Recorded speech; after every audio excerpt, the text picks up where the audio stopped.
Welcome back. Very important news for Australia with regards of Facebook and why your news feeds are down this morning.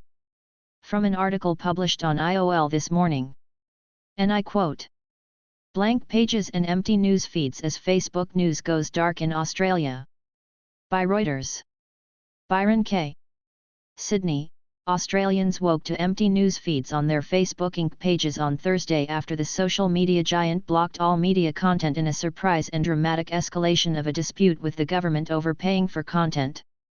The move was swiftly criticized by news producers, politicians, and human rights advocates, particularly as it became clear that official health pages, emergency safety warnings and welfare networks had all been scrubbed from the site along with news.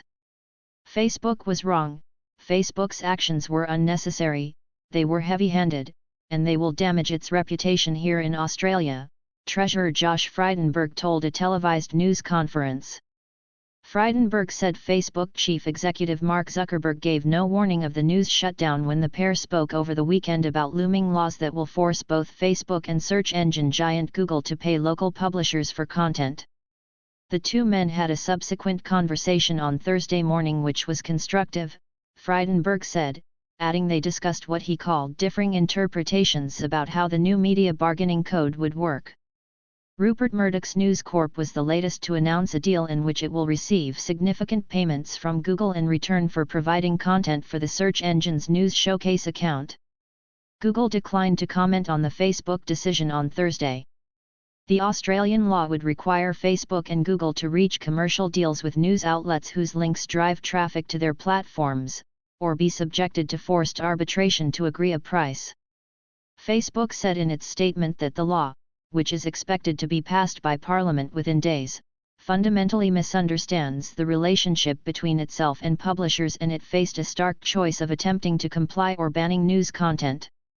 The changes made by Facebook wiped clean pages operated by news outlets and removed posts by individual users sharing Australian news, 3 days before the country begins a nationwide vaccination program to slow the spread of COVID-19. Lisa Davies, editor of Daily The Sydney Morning Herald newspaper, owned by Nine Entertainment Co Ltd, tweeted, "Facebook has exponentially increased the opportunity for misinformation, dangerous radicalism, and conspiracy theories to abound on its platform." The Facebook pages of Nine and News Corp, which together dominate the country's metro newspaper market, and the government-funded Australian Broadcasting Corp, which acts as a central information source during natural disasters, were blank. Also affected were several major state government accounts, including those providing advice on the coronavirus pandemic and bushfire threats at the height of the summer season, and scores of charity and non-governmental organization accounts. "This is unacceptable," tweeted Brianna Casey, chief executive of hunger relief charity Food Bank. "Demand for food relief has never been higher than during this pandemic, and one of our primary comms tools to help connect people with number food relief info and advice is now unavailable. Hours matter when you have nothing to eat. Sort this out." By mid-afternoon, many government-backed Facebook pages were restored, but several charity pages and all media sites remained dark, including those of international outlets like the New York Times, the BBC, and News Corp's Wall Street Journal. A Facebook representative in Australia did not immediately reply to a request for comment on the situation. Facebook Australia's own page was down for a period of time before being restored. "This is an alarming and dangerous turn of events," said Human Rights Watch in a statement.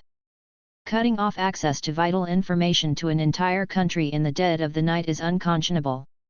Communications Minister Paul Fletcher said Facebook had sent the message to Australians that you will not find content on our platform which comes from an organisation which employs professional journalists, which has editorial policies, which has fact-checking processes. Health Minister Greg Hunt said Facebook pages of numerous community health projects had been shuttered, and the fact that the Kids Cancer Project could be affected is, frankly, a disgrace. Close quote. So because of new regulations in Australia, Facebook decided they do not want to pay up and rather close down. But you be the judge. Thank you for watching. Remember to subscribe and comment.